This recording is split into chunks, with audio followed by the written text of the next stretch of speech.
Well, howdy there, Internet people, it's Belle again.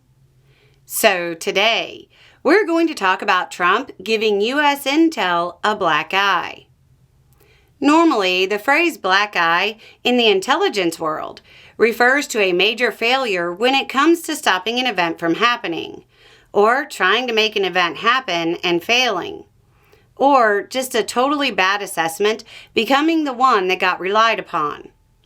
But that's because one of the eyes has never really gone dark like this before. Australia, Canada, New Zealand, the United Kingdom, and the United States belong to something called the Five Eyes. It's nowhere near as cool or as scary as it sounds, but it is incredibly important for each country's intelligence capabilities. It amounts to an international intelligence library, where the countries share intelligence. Basically, James Bond has a library card at Langley, or I guess Fort Meade, really.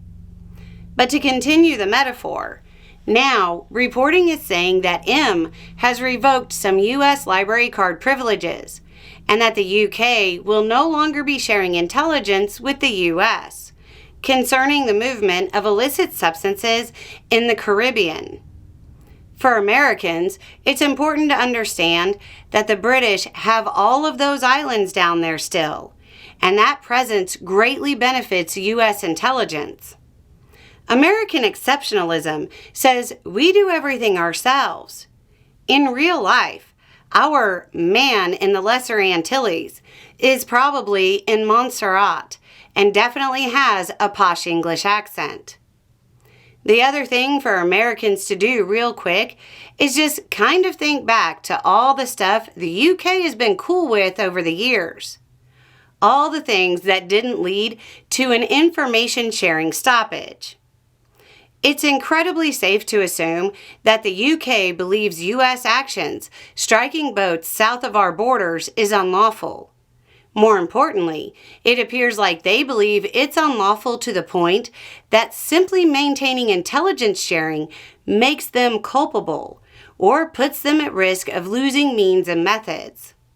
So, one of our closest allies believes we're either wildly outside the law, and remember, an intelligence officer's whole job is to break the law, or they believe we're incompetent.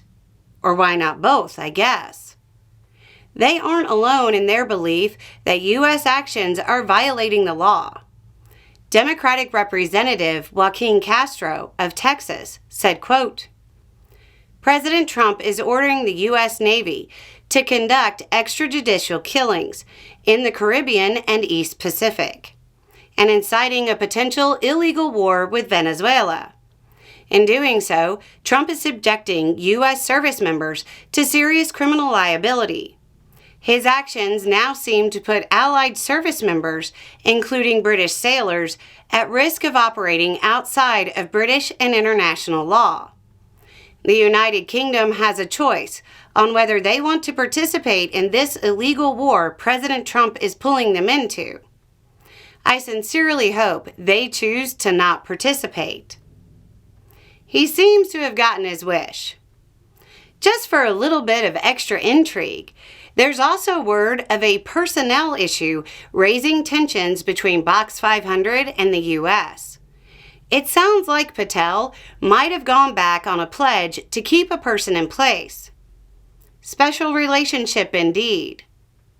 Anyway, it's just a thought. Y'all have a good day.